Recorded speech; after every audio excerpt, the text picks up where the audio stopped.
do que já falei. É sobre a passagem para outra dimensão, quer dizer, a morte e o morrer. É algo que todos nós estamos passando através do tempo. Não se nasce pela primeira vez, nem se morre pela primeira vez. Nós já somos useiros e vezeiros em nascer e morrer. A gente não nasce para morrer. Pode ser até que a gente morra para renascer. Porque a cada morte é uma renovação. Nós precisamos de renovação. Renovação moral, intelectual e aí por diante. Então essas experiências que nós temos inatas vêm justamente dessas experiências do passado. Às vezes a gente não adquire experiência aqui, mas é um contínuo, é um acúmulo. E a experiência a gente adquire vivendo, passando por problemas, sofrendo, fazendo sofrer, sentindo alegrias, conquistando, e aí por diante. Isso faz parte da vida espiritual, não é apenas a vida social. A gente confunde as bolas. Parece que o social não tem nada a ver com o espiritual. Tem sim. E muito. A gente não pode separar as coisas. Não é uma dicotomia. É uma interação. Então nós precisamos viver para adquirir essa experiência. E a experiência vai servir de estímulo às nossas potencialidades imanentes, naturais.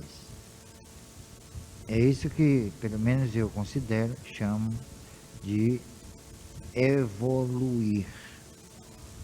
É um processo muito complexo, nós ainda não entendemos tudo, há muita coisa a ser considerada, há muita coisa a ser estudada. A gente não pode dizer que exista neste mundo algo definitivo. Claro que com relação ao ser humano, nós ainda não chegamos ao termo da evolução, estamos muito ainda a desejar nesse particular. Nós estamos talvez na metade da metade do caminho. Então qualquer consideração hoje que nós façamos, e eu estava falando isso até para uma psicoterapeuta na segunda-feira, que ela me procurou, e eu digo, qualquer coisa que se faça hoje, ano 2002, qualquer coisa é incompleta, porque nós ainda não atingimos aquele ponto de maturidade espiritual, ética e social. Então ninguém precisa dizer, Deus é isso, o amor é isso, o homem é isso. Não pode. Porque nós ainda não estamos concluídos. Nós somos seres inconclusos. Né? Aí é que está. Então cada vida e cada ciclo de morte, nós vamos despertando essas potências naturalmente. Não adianta forçar. Senão vai criar castas de privilegiados. Aos espíritas, aos budistas. E os nordestinos estão lá passando fome, esse menino. Como é que evolui? Então nós não precisamos de nenhum modelo. Nós somos nossos próprios modelos. Cada um tem a sua performance. Ninguém evolui ninguém. É uma coisa natural, não é verdade? Então o pessoal que está lá na Caatinga, no Jebe do Penedo, que não sabe nada, não conhece nada, ele está também evoluindo. Isso mostra que a evolução é um fato natural e não forçado. e não de acordo com os padrões, com normas, com regras que o homem vai instituindo através do tempo. Não se prendam a nada que os homens dizem. Procurem fazer o que eles dizem, ou pelo menos tentar. Aí é diferente, não é? Não, Jesus disse isso, não, Buda disse aquilo, não, Lao Tse disse aquilo. Eles disseram lá do alto da superioridade deles.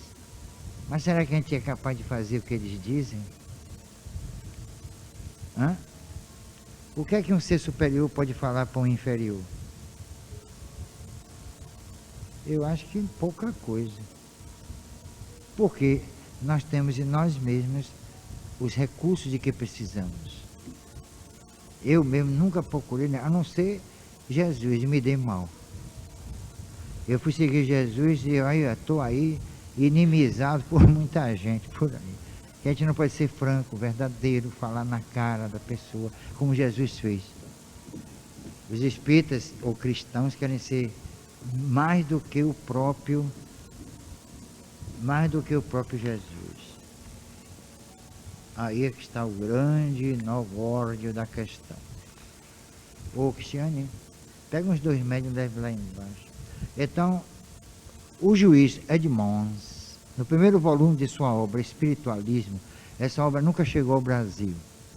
Ela teve uma edição em francês, ela foi editada em Nova York.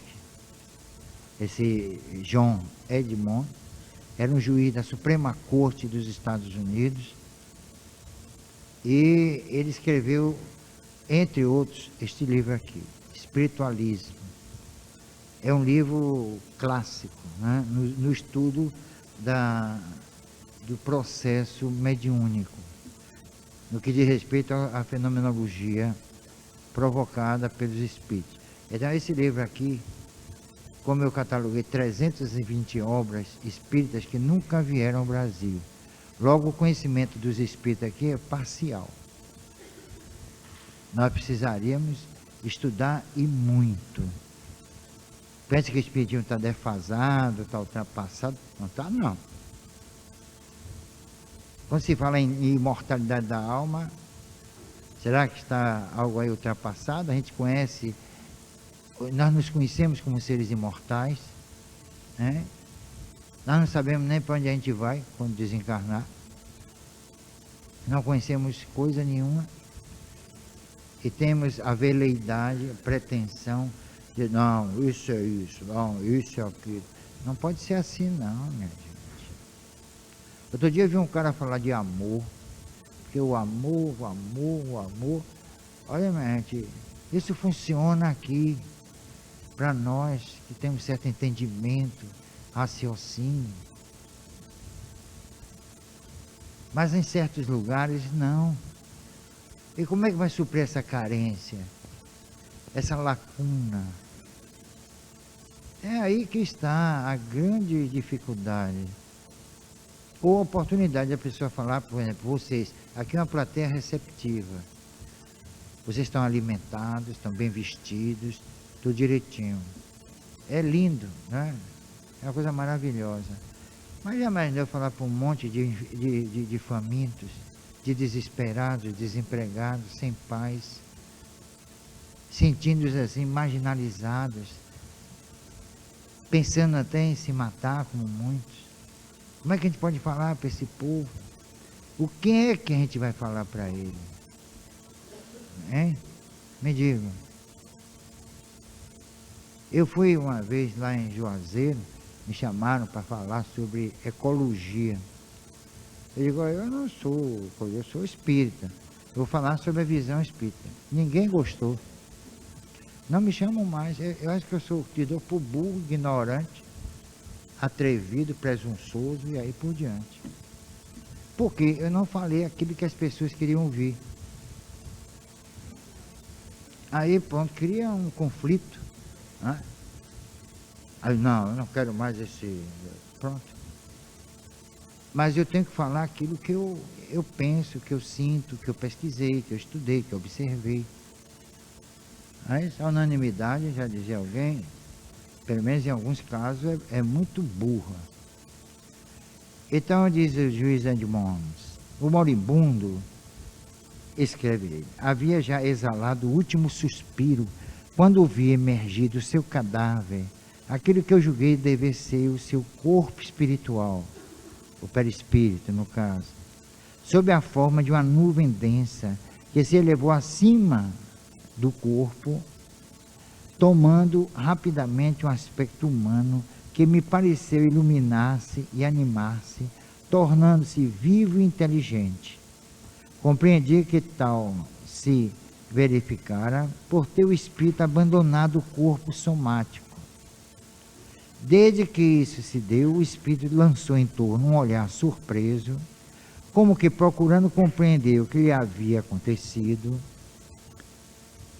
Não tardou muito, porém, a se orientar, e a expressão que então iluminou a sua fisionomia demonstrava que a situação já não lhe era estranha. Para tão rápida compreensão, de não pouco lhe deve ter valido o que relativamente à vida futura havia estudado quando aqui na Terra, tá vendo? Nós talvez tenhamos essa vantagem. Talvez. Eu não posso garantir. Porque o espírito saiu consciente, ficou meio atordoado, depois caiu na realidade, se sentiu livre, porque muitos espíritos se sentem livres. O corpo para esses espíritos é como se fosse uma prisão. É como se estivesse ali prisioneiro. E esse cordão fluídico, quando nós saímos do corpo pelo sono, pelo coma, né, por medicamentos e outros recursos, a gente fica preso ao espírito, como se fosse um grilhão, através do chamado cordão fluídico. É uma espécie de grilhão, você não pode. Uma vez perguntaram, Bernardo, se morre dormindo? Não, ninguém morre dormindo. Ele tem que voltar, mesmo que ninguém perceba, e ele sai. Tem que haver a desencarnação, o rompimento dos laços que há entre o corpo físico e o perispírito. São invisíveis, esse processo é invisível. Hippolyte Baradic, do Instituto de Metapsíquica de Paris, ele fotografou a mulher dele, veja só que pesquisador frio, hein? Pegou a mulher dele, botou numa balança, ela morrendo, a parentela na porta querendo entrar, e ele começou a fotografar ela. Ele percebeu uma coisa: primeiro, a perda de peso. Ele, não, porque são eliminados isso e tal, tem nada, é o espírito saindo. Isso mostra que o perispírito tem, por isso que Kardec chamou semimaterial, ele tem peso. Tanto que no processo de transfiguração, Bolzano pesou o médium, o sensitivo transfigurado, aparecendo uma fisionomia de outra pessoa, de um espírito no caso, e ele viu que aumentou de peso. Essas pesquisas precisam ser divulgadas. Isso foi feito dentro de laboratório, de universidade, por homens idôneos, sérios, comprometidos com a verdade. Então ele fotografando a mulher desencarnando e a parentela lá revoltada. Quando ele revelou a foto, o perispírito da mulher estava acima do seu corpo. Essa foto é verdadeira. Isso mostra que o processo de desencarnação, que é desconhecido, precisa ser reestudado. Porque os espíritos vêm contando como é, né, que desencarnam. Também o livro dos espíritos fala isso, a codificação. Mas uma coisa deve ser chamada a atenção: cada caso é um caso. Não há uma uniformidade, não existe um paradigma, não. Todos desencarnam assim, não é. Há certas especificidades ligadas à vida da pessoa, seu modus vivendi, seu modus operandi em nível moral, seus pensamentos, suas ideias, suas posturas, sua maneira de ser, seus sentimentos. Então, isso tudo contribui muito para especificar o processo da desencarnação. Então, diz aqui: deixou pairar por um instante um olhar de despedida, cheio de afeto, abre os seus parentes e amigos reunidos junto ao leito mortuário e elevou-se em seguida, como que arrebatado em nuvem luminosa. Viu desaparecer ao longe, acompanhado de 3 espíritos que o haviam assistido quando formava o seu corpo espiritual. Um era o espírito do filho, que havia morrido há 24 anos. Outro antes. Outro de seus sobrinhos. E o terceiro de um desconhecido com aparência de pessoa de certa idade. William Stanton Moses observou o fenômeno idêntico. E William Stanton Moses era um pesquisador, um reverendo da igreja anglicana, e que escreveu vários livros, né? Nesses livros ele conta os fenômenos de que ele participou como médium e observou como pesquisador. Ele tem um livro chamado Ensinos Espiritualistas, em que ele relata esses fenômenos. Inclusive, ele era um médium que provocava perfumes, fragrâncias. O perfume se derramava do topo da sua cabeça, encharcava a sala, caía em abundância e qualquer pessoa podia pegar, do topo da cabeça. Não era truque nem coisa nenhuma. Então isso aí é um fenômeno extraordinário.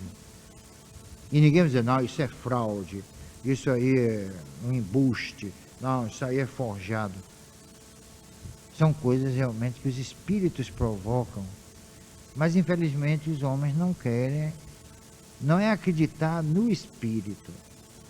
Eles devem acreditar em espíritos, aí é diferente. A mensagem é para isso.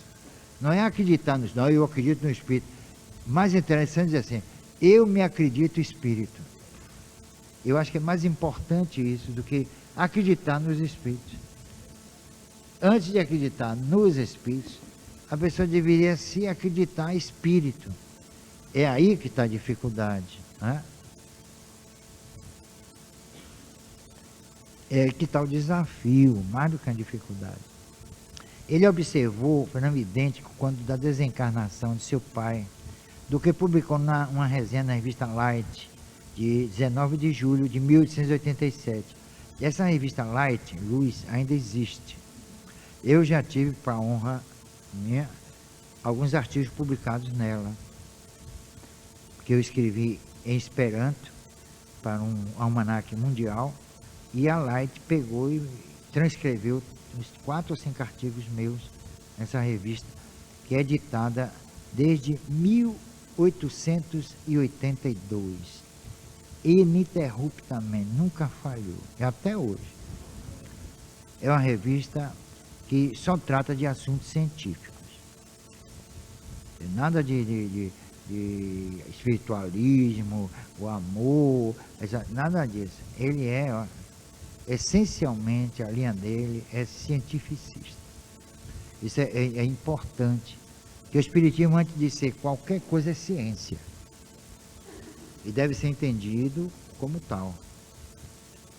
Então, essa revista Light, saiu esse artigo de William Stanton Moses, dizendo: ultimamente, pela 3ª vez em minha vida, tive ensejo de estudar o processo da transição do espírito, e tanta coisa consegui observar que me sinto feliz de poder ser útil narrando o que vi. Tratava-se de uma parente próxima, com cerca de 80 anos de idade, que se encaminhava para o túmulo, sem ser arrastado por qualquer enfermidade especial. Por alguns sintomas de aparência insignificante, notei que o seu fim se aproximava e não me descuidei de cumprir o triste dever que me competia, completei.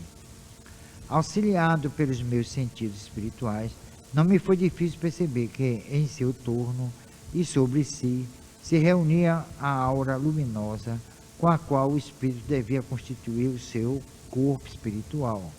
Ia notando que essa aura aumentava rapidamente de volume e densidade, apresentando contínuas variações, por mais ou menos de acordo com as oscilações que experimentava a vitalidade do moribundo. Vejam só, de acordo com as oscilações que experimentava a vitalidade do moribundo. Isso é muito importante, porque eu provei, através de uma experiência. É claro que as minhas experiências sempre parece que são armas contra mim, né? Tinha um sujeito que estava desencarnando, era um russo. Nós estamos ainda ali no Gravatá, quando uma pessoa amiga da família disse: Bernardo, você não pode ir lá com um grupo de médiuns para dar um passe nele? Ele está desencarnando com a doença aí incurável e tal. Eu, tudo bem, vamos lá. Aí eu fui. Fui a primeira vez, era em Itapuã. Fui a segunda, fui a terceira, e ele começou a mostrar uma melhorazinha. Aí todo mundo ficou entusiasmado. Mas os espíritos disseram assim: pare. Esses espíritos trabalham com a gente é preciso ter muito cuidado. Eu tenho muito cuidado com eles, assim, pare. Mas que absurdo, isso é falta de caridade, não é? Não seria o primeiro impulso? Não seria o primeiro pensamento? Mas disseram: vocês estão vitalizando ele e tardando a desencarnação. Dizer, na verdade, a gente estava atrapalhando e não ajudando. Está vendo como as coisas são? Já precisa ter cuidado, porque caridade, talvez não é. A pessoa está ali querendo fazer a caridade, está bem intencionada, mas o problema é outro. Então a gente precisa enxergar além das aparências. E graças a Deus, esses espíritos me têm dado orientações que têm me levado às vezes a problemas sérios. Mas as coisas são reais. A caridade é uma coisa ainda, para mim, sem definição. Porque ela gira sempre em torno do relacionamento humano. E nós ainda, como dissemos no início, estamos muito a desejar para entender os desígnios da lei de Deus a que todos nós estamos vinculados. Então, é muito arriscado. Não, isso é falta de caridade. Não é, não. Me disseram isso. A pessoa, a esposa dele, ficou chateada, aborrecida. E a pessoa que me levou também. Então, eu expliquei, mas muita gente não quis aceitar. Achou que eu não queria, que eu estava com preguiça, que isso é falta de amor próximo. Quando vocês veem aqui, ó, parecendo determinar o revigoramento dos laços que prendiam o espírito, tá vendo? Olha, repare, dado que me foi ainda possível verificar que, às vezes, prestem bem atenção, um simples alimento ingerido, ou mesmo um influxo magnético despendido de alguém que se aproximava, era o bastante para animar momentaneamente o corpo. Isso mostra, sabe o quê? Que o espírito do moribundo suga a energia de quem está lá. É uma questão, é como uma pessoa que morrendo afogada. Ele suga, ele puxa, ele vampiriza, sem perceber, ninguém percebe. Aquela pessoa que fica ali acompanhando e tal, reparem, não é apenas por perder noite, né? A pessoa fica exaurida, acabada, cansada. O que é isso? É o espírito querendo continuar aqui. É um desejo natural dele, não é? Porque falam muito em desconhecido. Acho que o desconhecido somos nós. Nós é que nós nos desconhecemos. E não adianta, não venham para cá com essas técnicas malucas que andam por aí, não. De autoconhecimento. Isso é a coisa, olha, eu vou desencarnar falando isso.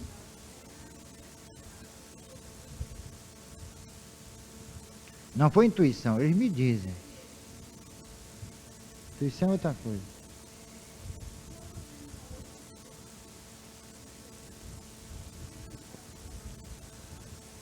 Qual é a situação que não seja essa?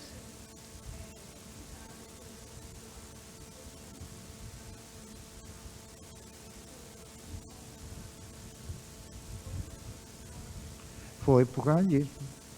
Porque é o seguinte, olha, minha gente, vocês acreditem ou não, e eu estou pouco me lixando, se acreditam ou não, eu estou pouco me importando com a opinião de quem quer que seja. Eu saio do corpo conscientemente, vou lá no hospital, mas muita gente já sabe disso aqui. Eu vou lá, vejo a situação e volto. Então, a minha opinião é baseada aqui na observação. Eu não preciso ir ao hospital sem fisicamente estar de vigília. É só sair do corpo, vou lá e vejo. Claro, agora menos sonhos, né?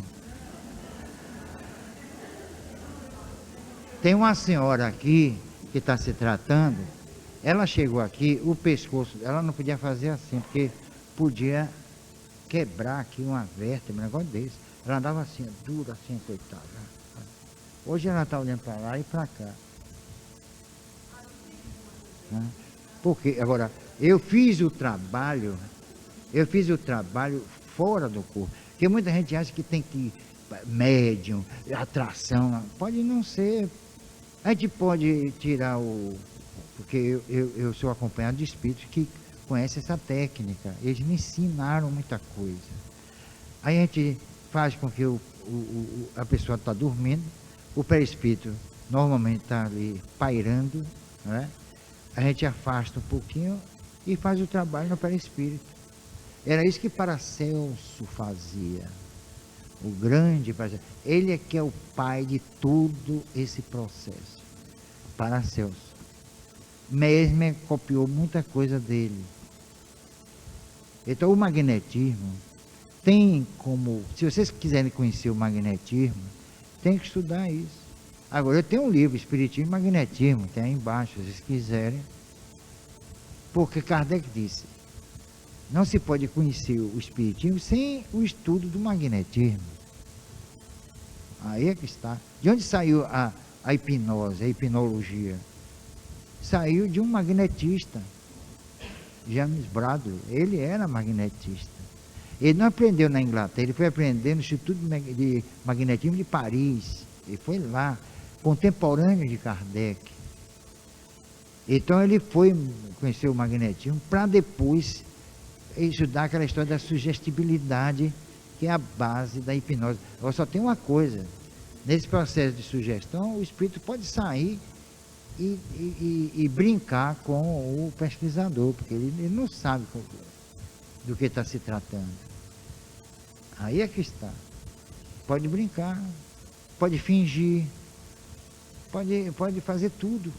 É como na regressão de memória também. O próprio espírito encarnado pode contar histórias mirabolantes para o pobre do pesquisador, coitado. Agora, como é que vai provar?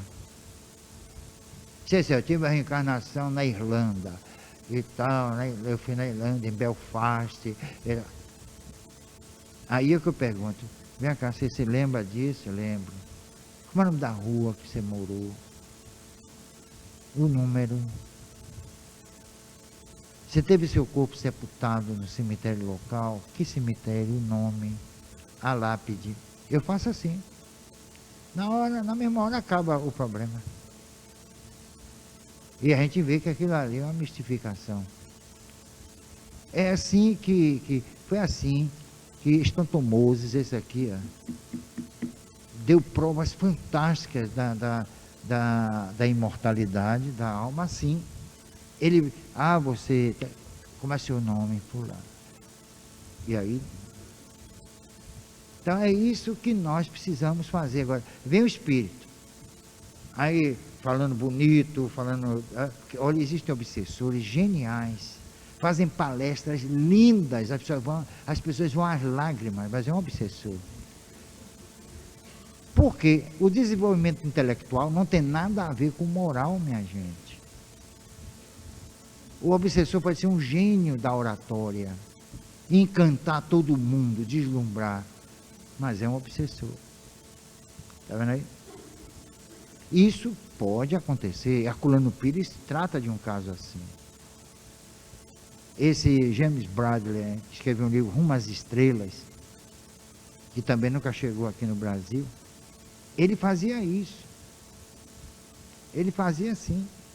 Ele ia, quando ele ia a Nova York, ela morava em Londres, quando ele ia em Nova York, ele fazia um grupo de pesquisa, e ele, aí o espírito se apresentava, ele dizia, e queria saber tudo sobre o espírito.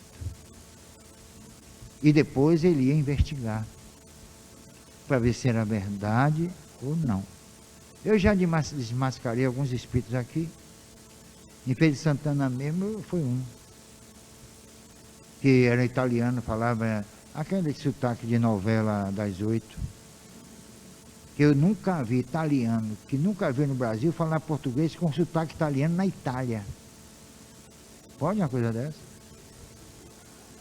Nunca pisou no Brasil, nasceu e viveu na Itália e fala português com sotaque italiano. É dose, viu? Isso é maluquice. Aí eu perguntei a ele, de onde você é? Ah, eu sou de tal cidade. Você desencarnou quando? Porque ele era tido como mentor. Então ele tinha consciência de tudo. Não, pressupostamente. Você desencarnou onde e tal? Em que cidade? Ah, na cidade de Milão. Muito bem. O nome do cemitério? Não me lembro. O número da sua sepultura? Também não me lembro. Aí lá foi, eu digo, vem cá, pai. Você morreu e não soube. E sabe o que aconteceu? Há 8 anos que ele era mentor. Deu uma gargalhada e enganou todo mundo. Comigo é assim, não tem negócio de ficar, o mentor, nada de mentor, como é seu nome verdadeiro, onde você nasceu. É assim que tem que fazer. Se ele está ali dando uma de mentor, é porque ele sabe de tudo. Pelo menos do que aconteceu com ele, não é verdade? Aí a gente desmascara. Nunca sei. É por isso que tem no Evangelho, verificais se o Espírito é de Deus. A gente tem que investigar. Mas pessoas não, o mentor, todo mundo fica, só fala, Salamaleque, ou Salamaleque, sei lá das plantas, né? Inxalá. E ele inchando. De mentira. Então, é por isso que eu não sou persona grata. Que chega assim, esse é o mentor, eu digo, é um prazer. Os mentores daqui, eles estão aí, eles sabem. Eu digo, olha, eu estou aprendendo com vocês e vocês vão aprender comigo. A gente nunca deve achar que não sabe nada. Nós não sabemos tudo, mas alguma coisa a gente sabe. Não é? Qualquer coisa eu posso transmitir para eles e eles transmitem para mim. É um trabalho de equipe. Não, deve fazer isso. Não, a reunião deve ser assim. Não é? Não, vem que não tem. Eles sabem. Minha maneira de ser é esta. Então, esses espíritos, eles enganam, eles ludibriam as pessoas. Se elas forem incautas, não analisarem, não, Bernardo, eu quero lhe mostrar, é uma coisa linda, maravilhosa. E aí, me mostrou. Menina, aquele não é o Augusto dos Anjos, nem aqui, nem na China. Aí eu disse para eles, olha, você está sendo vítima de um obsessor. Ou então de um espírito, que pode não ser obsessor, mas gostaria de escrever, de fazer versos como Augusto dos Anjos. Porque esse não é Augusto dos Anjos. Só se ele regrediu. Ela ficou apavorada comigo, saiu. Até hoje nem fala mais comigo. Ela queria que eu dissesse, não, que maravilha, que coisa linda. Não, nem vem que não tem. O que eu tenho a dizer, eu digo. Como também, vocês pegam meus livros. Se vocês não gostarem, dizem, que porcaria, não vale nada. Pode até me dizer. Não tem problema. A gente tem que respeitar a opinião das pessoas. Ninguém pode pensar como nós exatamente pensamos. É ou não é verdade? Não existe essa identificação plena entre duas pessoas ou mais. Isso é balela, isso é mentira. Pode haver convergência de ideias, de gosto, de valores. Aí sim. Mas exatamente igual. Que negócio assim, então é clone. Ela nem clone, eu acho que é assim. Porque o clone vai ter sua vida própria. Ele é pequeno, vai crescer com sua vida própria, específica. Não é? Ou vai ser igual os irmãos corsos. Que um tomava um talhozinho, o outro sentia. Aquilo ali é o princípio da colonização, mas de uma forma errada. E isso foi escrito no século XIX. Né?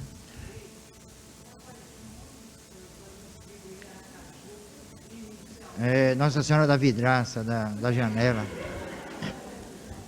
Nossa Senhora da Janela. Tem Nossa Senhora para tudo, né?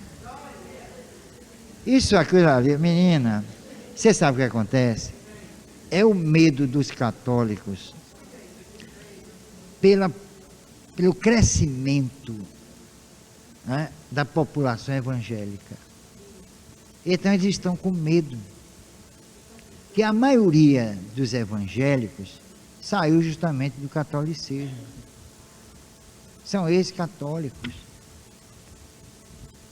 A verdade é essa. Você já viu falar em Nossa Senhora Aparecida? Ela apareceu toda pretinha, né? Foi um protestante que jogou, queimou, não deu certo, jogou no mar, jogou no rio. Olha lá em Salinas, quando o povo começou a virar protestante, o que teve de santo queimado.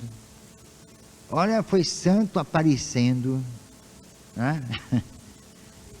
Lá na Barra do Paraguaçu. Tudo pretinho. Então, esse negócio de vida, né? Esse aqui ali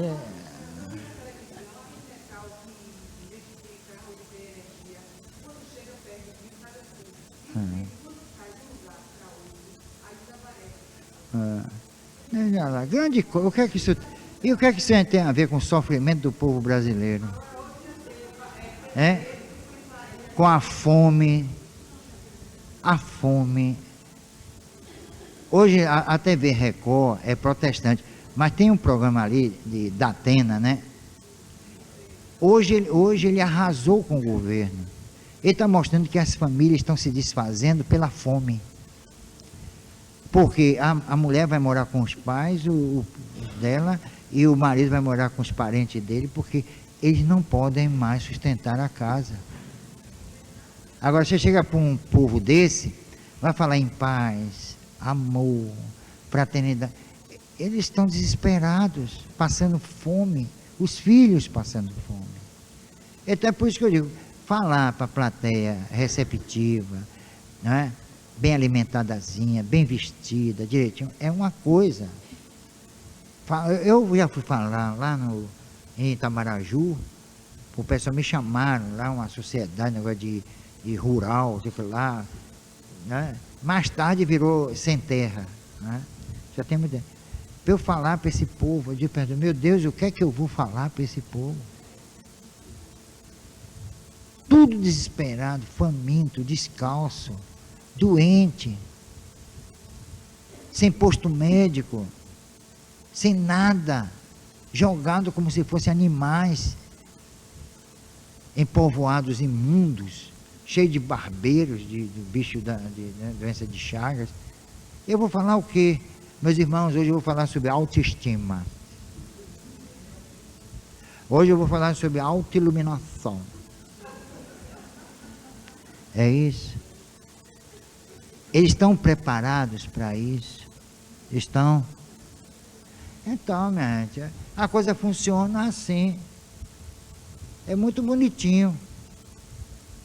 Eu quero ver o pessoal falar para esse povo faminto, que não tem futuro.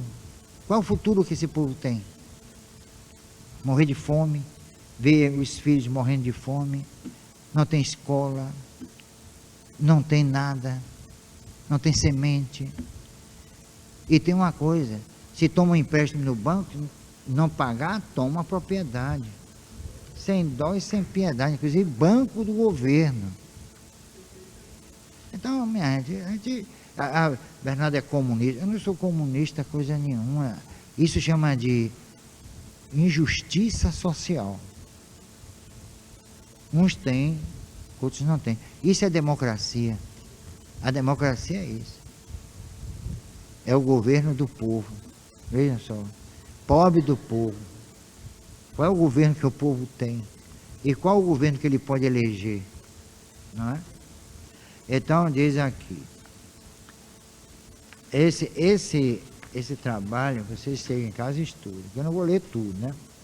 Bom, Andrew Jackson Davis é considerado o pai do espiritualismo moderno. Nasceu em 1826, no distrito rural de Nova York, à margem do rio Hudson.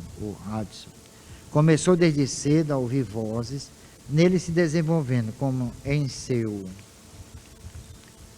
compatriota Edgar Cayce, dons mediúnicos com aplicação de diagnósticos médicos. Foi transportado espiritualmente da cidadezinha de Poughkeepsie, sei lá das quantas, onde morava as montanhas de Catskill, onde entrou em contato com seus mentores, posteriormente identificados como os espíritos Galeno e Swedenborg. Quando em transe, falava várias línguas, inclusive o hebraico, dele desconhecidas, expondo admiráveis conhecimentos de geologia, arqueologia, história e bíblica e de mitologia. Tudo isso despertou a atenção de homens sérios e cultos, entre eles Edgar Allan Poe. Esse Edgar Allan Poe, por sinal, em 1843, há um livro dele que fala de regressão de memória. Ele fazia regressão de memória. É um dos pioneiros na era moderna nesse processo. E ele conseguiu coisas extraordinárias. Os arquivos de Edgar Allan Poe serviram mais tarde para J.B. Heine, Joseph Bank Heine, que é o fundador da parapsicologia no mundo ocidental. Então, Heine, com a esposa dele, Louise, que também fazia parte das pesquisas, e William McDougall, eles se louvaram, né, nas pesquisas realizadas por Edgar Allan Poe. Vocês sabem quem é Edgar Allan Poe? Que escreveu O Cão de Baskerville, O Corvo, poema dele, fantástico, né? Ele era filme de era livro de terror, de suspense, entendeu? E ele escreveu um poema chamado O Corvo, né? É famosíssimo. Então, ele fazia trabalho, ele era espiritualista. Agora, só tinha um problema, ele era alcoólatra. Ele morreu na cidade de Ohio, na sarjeta, praticamente. Um gênio. Um dos maiores gênios da literatura no nosso mundo. Edgar Allan Poe. Ele fez um trabalho fantástico. E ele inspirou também Arthur Conan Doyle com aquele Sherlock Holmes. O Sherlock Holmes de Arthur Conan Doyle tem alguma coisa a ver com os livros de suspense de Edgar Allan Poe. E tanto Edgar Allan Poe como Conan Doyle admitiam o espiritismo, faziam pesquisas espíritas, principalmente Conan Doyle, o criador de Sherlock Holmes. Ele tinha um grupo, fazia pesquisa, escreveu um livro que tem aí na livraria, História do Espiritismo, que na verdade não é a história do espiritismo, é a história do trabalho de vários grandes médiuns que legaram à posteridade o fruto dos seus trabalhos magníficos, sendo orientados por pesquisadores como Conan Doyle, como William Crookes, como Paul Gibier, como o juiz Edmonds, e aí por diante. Então, esse Andrew Jackson Davis era um vidente. Vejam o que ele conta aqui. Eis um de seus principais relatos. Era uma senhora de cerca de 60 anos, a quem frequentemente eu prestava cuidados médicos. Quer dizer, ele. Quando soou a hora da morte, achava-me eu, felizmente, em perfeito estado de saúde.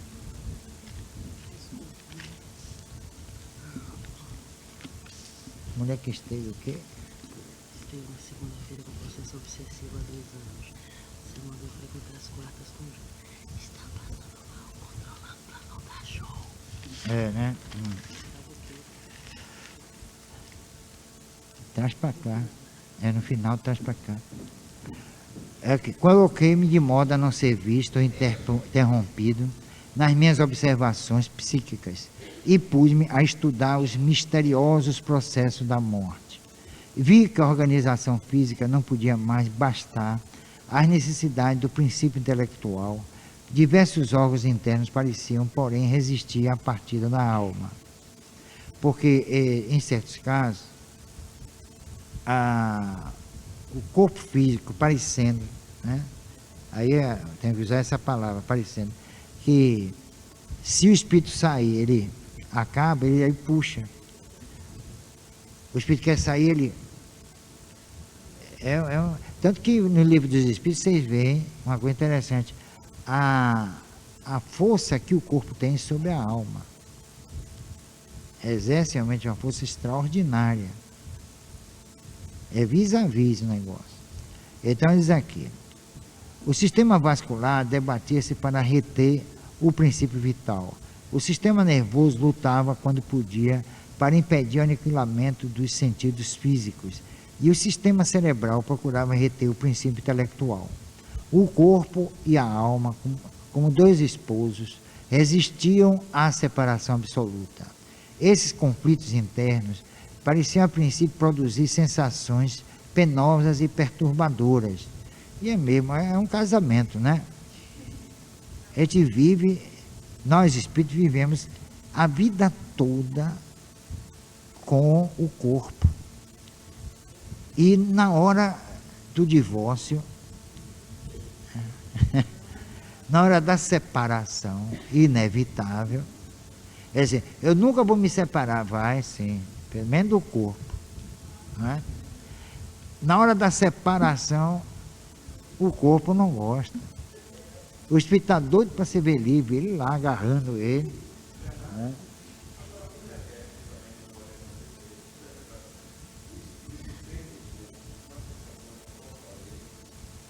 Ele pode, a recíproca pode ser verdadeira, mas normalmente o espírito, quando ele tem uma certa lucidez, alguma consciência da sua realidade, ele está querendo tirar o tempo. Por exemplo, se o corpo for cansado, velho, decrépito, doente, ele olha assim para o corpo, mas para que eu quero mais esse troço, meu Deus?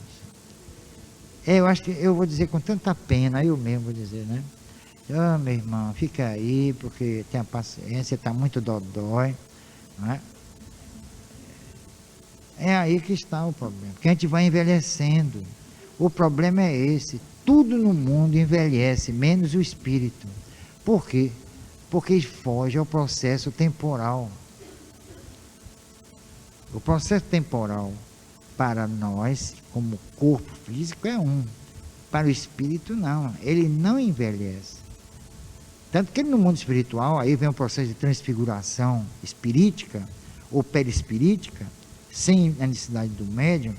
No mundo espiritual, o espírito de um velho pode se transformar num jovem.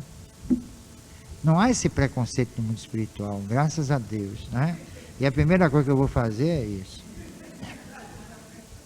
E a compensação, não tem doença, não morre, não precisa de dinheiro, não tem que suportar o pessoal de Brasília, né?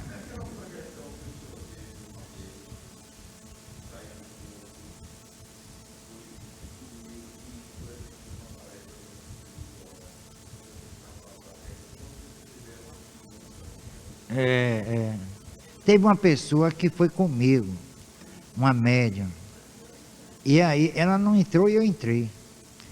Só que ela me telefonou dizendo, Bernardo, nós estivemos num lugar onde houve uma palestra e você entrou, mas me barraram, barrada no baile, né?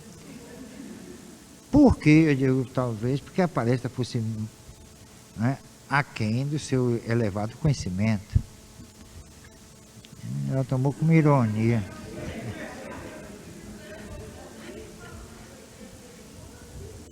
Eu não sei porque eu digo essas coisas. a princípio produzir sensações penosas e perturbadoras. É aí, sabe o quê? É aí que a pessoa se debate, você vê desencarnações horríveis. Eu já vi, já assisti. A pessoa fica inquieta, e aquela coisa, e ofegante, aquele negócio. Hoje em dia dão sedativos, mas o problema está ali. O sedativo não resolve, não. A luta está ali entre a vida e a morte. Essa luta, muita gente passa por ela. E é natural, não é uma coisa, porque o espírito inferior, nada disso. Repare, Jesus, ele desencarnou. Depois de 3 dias, ele voltou. Por quê? Ele estava se recuperando da morte. Não é? Ou Jesus não morreu? Morreu. E quando se invoca Jesus, invoca chamar a si, não está consultando os mortos? Então, quando a pessoa chama por um santo, não está assim também se invocando um morto? Então, a gente sempre está nesse jogo. Agora, o problema é a gente não considerar as pessoas que daqui partiram como mortas. Eu vi meu pai morto. Você não está vendo o pai morto, está vendo ele vivo. Não é? A pessoa, mesmo do outro lado, sendo espírita, é considerado morto.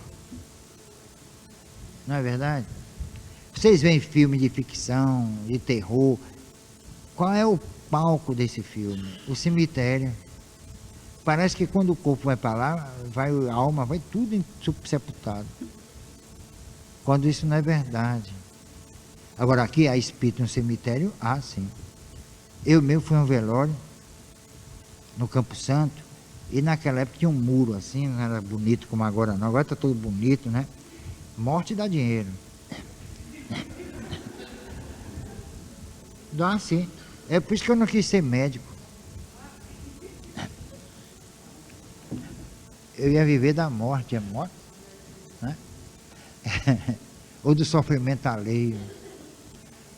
Aí, resultado, eu vi no muro vários espíritos. Eu fiquei surpreso, olhava assim por decujos, né, por presunto, olhava assim, caía na gargalhada, mas era um negócio, eu digo, mas o que é que esses espíritos tanto riem assim, meu Deus do céu? Eu digo, eu vou saber da vida desse cara aí. Não, que o cara era era um desses que tem uma vida assim meio dissoluta, entendeu? Eu não tinha nada a ver com isso, mas curiosidade, por que tantos filhos estavam dando risada da chegada dele no mundo espiritual? Porque ele era um cara, né, que bebia, um cara que gostava de farra, gostava da esbórnia, né, como diz, da sem vergonhice, como dizia minha avó. Então, resultado, os espíritos estavam saudando ele. Chegou mais um. Né? Faz parte. Olha, os semelhantes, se atraem. Os contrários se repelem. Isso acontece no mundo espiritual e aqui, não é? Quer ver, a antipatia. Tem gente que olha assim. Eu mesmo, uma vez, eu olhei assim para uma moça, estava no consultório para ser atendido, eu olhei para a secretária, mas me deu uma aversão. De que mulher antipática. Tinha visto, naquela hora que eu vi a mulher, nunca tinha visto antes, mas me deu uma antipatia. Eu digo, meu Deus, aí eu fiquei disfarçar, peguei uma revista, essas revistas de consultório médico antigas, assim, há 2 anos, 3 anos, né? É bom que a gente ponha em revista o passado. Aí eu levo assim, mas não é possível. Quando ela me atendeu, a mulher educada, gentil, a impressão desapareceu. Por que então essa aversão assim, sem que nem para que, aparentemente, alguma coisa estava acontecendo ali? Vocês sabem o que acontece muitas vezes? A pessoa está trabalhando, está fazendo uma coisa e está pensando no que não deve. Ou ela pensa que deve, mas não deve. Aí entendeu não? eu vou repetir. As pessoas estão pensando no que não devem, ou naquilo que devem, segundo ela imagina, não é? Não é isso? Então, na hora que ela está pensando alguma coisa, ou se lembrando de um fato assim que deixou nas nuvens, qualquer coisa dessa, né? Espero que vocês entendam, pelo amor de Deus, para não me sacrificar. Aí é resultado. Essas pessoas lançam energias compatibilizadas com aquilo que ela está sintonizando. Aí pode criar uma rejeição, ou pode criar também uma identificação, não é? Dependendo do receptor. A coisa não é fácil, não. A gente tem, em todo lugar que eu vou, eu observo, fico observando as pessoas, as reações e tudo mais. A expressão, né, fisionômica. E é um estudo interessante. Às vezes a pessoa pensa que eu estou querendo alguma coisa, uma moça, eu fiquei olhando assim, ela com o espírito bem assim junto, eu fiquei olhando ela aí, chegou para outro, foi assim, aquele senhor que nessa hora está me olhando ali.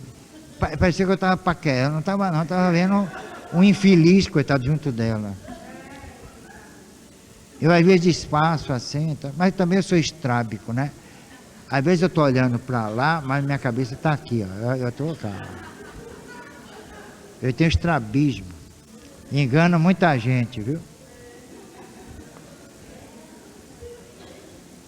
Bom, vamos concluir aqui. O corpo e a alma, como dois, já falei. Pouco depois a cabeça começou cercada de uma atmosfera brilhante. De repente viu o cérebro, o cerebelo estenderem suas partes interiores e suspenderam o exercício de suas funções galvânicas, tornando-se saturados de princípios vitais de eletricidade e magnetismo que penetrava nas partes secundárias do corpo. Por outras palavras, o cérebro tornou-se 10 vezes mais preponderante do que era no estado normal. Não era o cérebro, é o próprio espírito.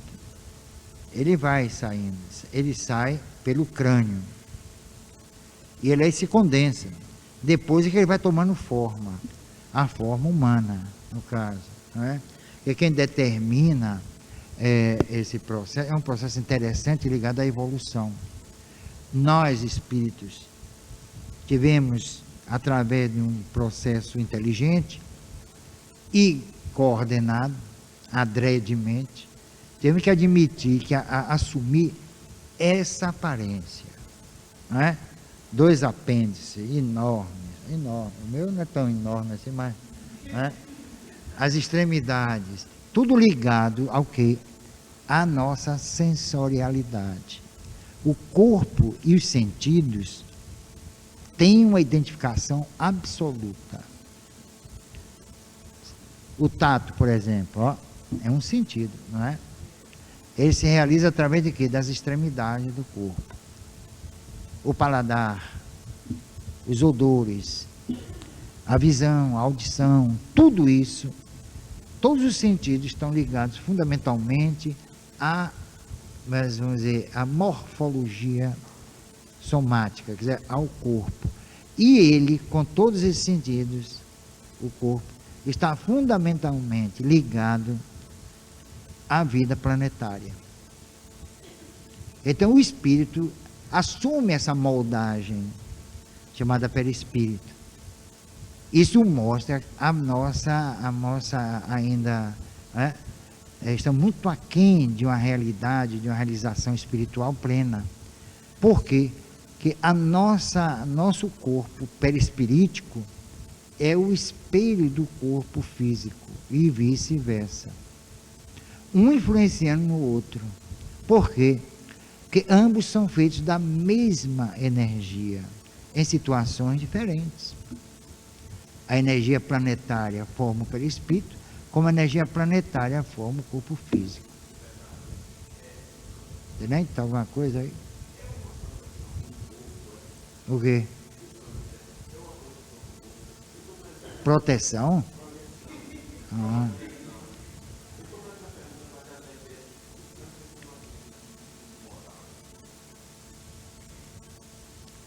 toda doença é de fundo moral, porque senão não teria sentido.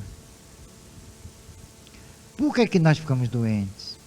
Porque o corpo é frágil, é porque existem os vírus, as bactérias.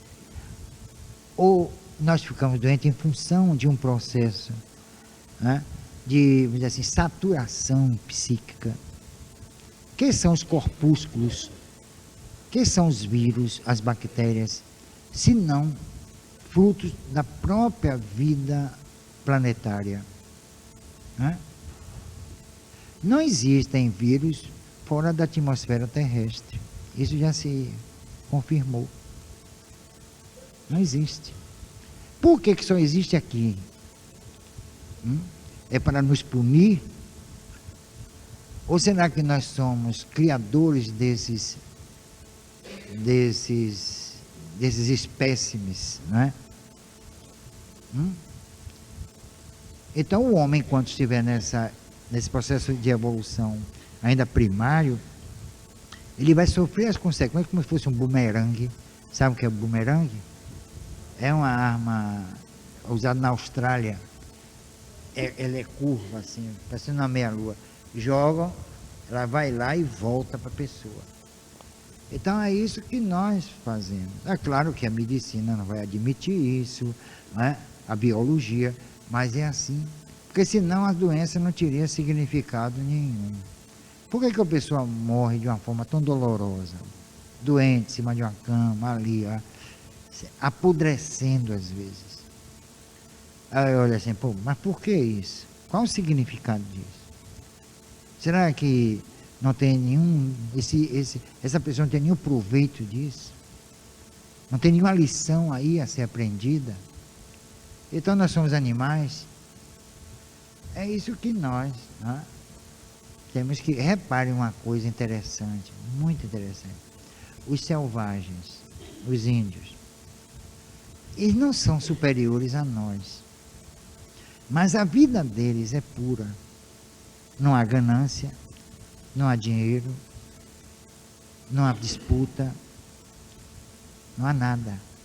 Resultado, se um de nós entrar no meio de índios puros, não é esse índio daqui de bigode, barba, de abacuato, né? Índio de cabelo todo... Índio tem cabelo liso. E tem esse índio aí mexido. É tanto que eu queria fazer até uma campanha, porque tem afrodescendente, né? Tem os descendentes dos índios. E os luso-descendentes, onde é que vão? Eu sou um luso-descendente, eu preciso ver meus direitos também.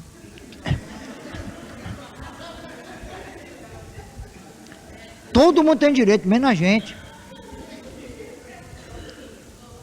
Então, o resultado, a gente entra num ambiente desse, contamina todo mundo. Acaba, dizima mesmo. Porque eles não têm resistência a isso?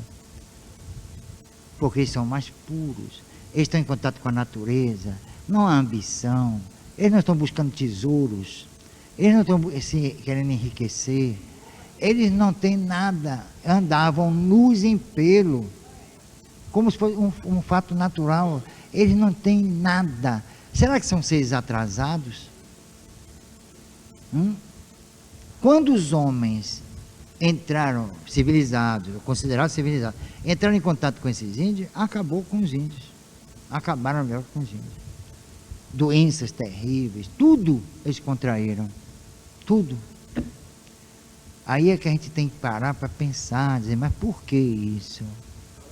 Por que que nós temos e eles não têm? Então é isso que nós temos que observar. Quer dizer, existem tribos ainda não contactadas. Você sabia que a Amazônia é imensa e não é toda explorada. O dia que os brancos, chama de branco, não é branca coisa nenhuma, o dia que os brancos entrarem em contato com ele, acaba com a raça. Então isso tem alguma coisa a ver com o problema espiritual? Tem sim. Porque repare, nós criamos uma coisa chamada vacina. O que é a vacina? é a própria doença. Então injeta na gente, né, aquilo que provoca o quê? Uma reação. Qual é a reação? A de rejeição. Mas de onde saiu isso? Dentro da gente, quer dizer, eu não sou médico, quem for médico aí me corrija. Dentro de todos nós há colônias de vírus e bactérias, não é isso? O bacilo de Koch até hoje vive com a gente ali agasalhado no pulmãozinho. Dê a oportunidade a ele para ver o que é que acontece. É tuberculose na certa. Pegue uma lente de aumento imensa, assim, poderosa, e botem sobre a pele para ver o que vocês vão ver. Só tem o que não presta. O corpo é uma máquina maravilhosa, mas ele tem válvulas de dejetos, não tem? Eu não vou dizer quais, você já sabe, não é? Tem o suor, né? Tem tudo. Né? Eu não vou dizer não, que é meio nojento, viu? Quando eu vejo a pessoa toda orgulhosa assim, eu fico pensando, vem uma pessoa assim, eu já vi, né? Uma pessoa de toda coisa, riquíssima e tal. Eu tive contato, eu digo, meu Deus, que coisa. Será que desse corpo não sai nada ruim?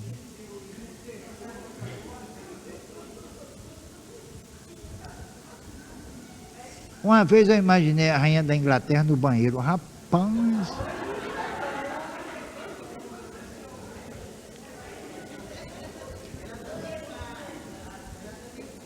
Faz, senão, do mesmo jeito.